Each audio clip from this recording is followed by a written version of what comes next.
Hello everyone, today I'll be showing you how to install internet services on a Windows 2019 server. So first we're going to open our server manager, add roles and features. Next.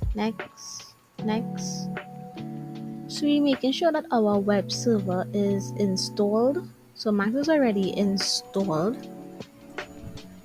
So we're going to go to IIS.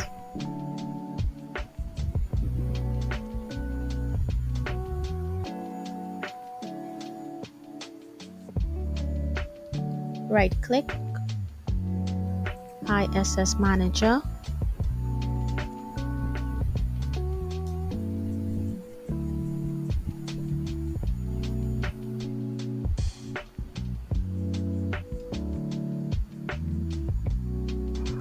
Thank you so much for watching.